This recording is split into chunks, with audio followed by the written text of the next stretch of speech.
Hey, what's up mga Cars Master? Magandang araw at kumusta kayo? Pag-uusapan natin mga idol, yung kampo ni Iman Baco sa Pacquiao daw ay magsasampa ng reklamo sa Games and Amusement Board para sa referee at saka kay Rodelyn Perez mga idol. So ano ba tingin nyo nito mga idol? Dapat ba bang gagawin nila yan o tanggapin na lang nila yung pagkatalo? Para sa aking sariling opinion mga idol, tingin ko dyan tingin ko hayaan na lang nila. Kasi kung tutuusin, sabihin na nating may pagkakamali yung referee, hindi niya inawat. Kumbaga yung sinusuntok sa batok, hindi niya naawat. Pero maraming din namang pagkakamali yung referee na pabor kay Iman. Yung mga knockdown mga idol, yung mga knockdown dapat binibilangan yun. Hindi na bilangan ng referee yung ibang knockdown.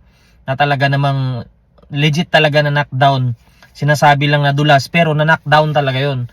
Hindi rin nabilangan ng referee yun.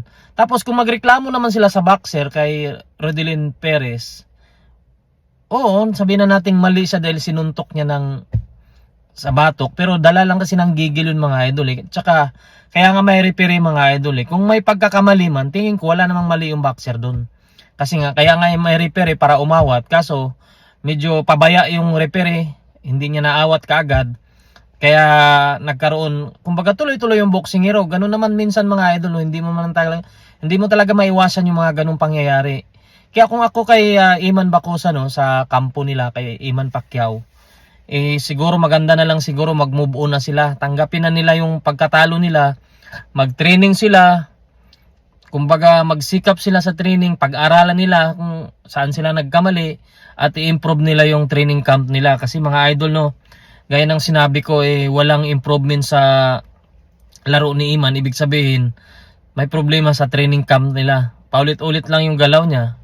Kaya nababasa siya agad. Tapos kapag tinatamaan siya ng suntok, yumuyuko siya at lumuluhod.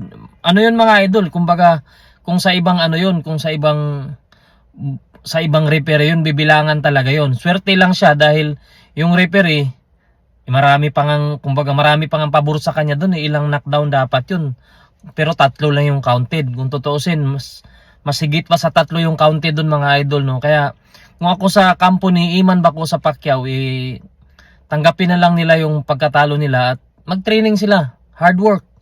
Wag na yung complain pa kasi magmumukha silang magmumukha sila lalong talunan dyan Kumbaga, kung babasahin natin yung mga komento ng mga fans, hindi sila pabor doon sa complain kasi nangyayari naman talaga yun sa boxing. Oo, hindi naman tama yung susuntukin ka sa batok.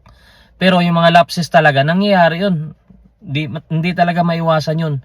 Yung mga knockdown, gaya ng sinabi ko, yung mga knockdown ni Iman, hindi rin nabilangan. Kaya, pantay lang sila mga idol. Tanggapin na lang yung kung natalo sila, tanggapin na lang at bumalik sila. Kung gusto nila mag-rematch, pwede naman yun Basta, pag trainingan niya na mabuti, hindi yung dapat magbabago yung galaw niya. Kasi kapag sinusuntok siya, umaatras lang siya. Imbis na mag-sidestep siya, ikutan niya, umaatras lang siya. Kaya nasusundan siya ng suntok. So yun ang dapat ayusin nila mga idol kasi sayang yung kasikatan ni Iman kung hindi niya masuklian ng galing mga idol Kaya yun lang mga idol para sa akin.